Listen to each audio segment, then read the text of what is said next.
Hello and welcome again to Red Gaming Tech. My name is Amata. Today is the 18th of January and this time I'm bringing you some news regarding Sony as they are opening another year with a round of closures in its Sony stores. And in this case it's actually all the stores in Canada, which is 14 stores in total. Not exactly a small amount, as I'm sure you will agree. Now, this news was first reported by the Ottawa Citizen and was then confirmed with a statement from Sony. And Sony did go on to say that the business will be redirected to Sony's online store and retail partners.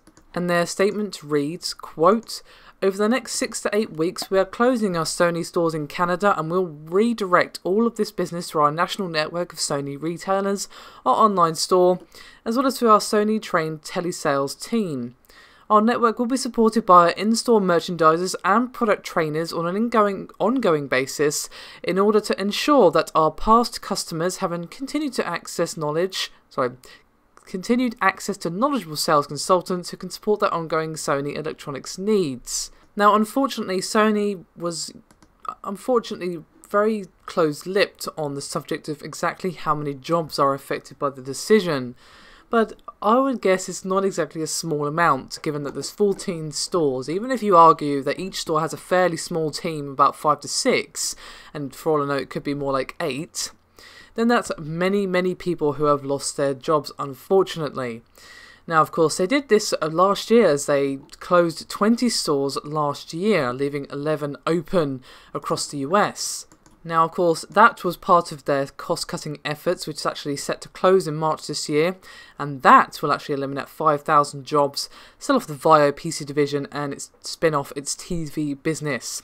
Now, Sony's stock price is a little healthier than it was this time last year by about $3, but is still $15 lower than what it was in 2011, so while they have improved, they still have improvements left to make, and of course they're very much about cutting the costs, as the PlayStation division is pretty much the only division doing all that amazingly. Of course, Sony, in terms of the entertainment, in terms of their films, that does pretty damn well, but given all the controversy surrounding them lately, they've got to be playing it safe and unfortunately still cutting costs.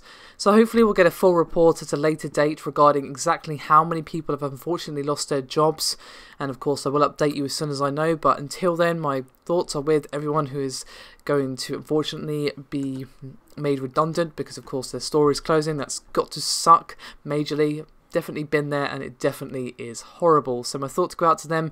Best of luck to anyone who's losing their jobs. Hopefully it's not too many people, but 14 stores equals a pretty big owie in terms of numbers. Anyway, that is me done for this video. Thank you very much for watching, and I'll see you next time.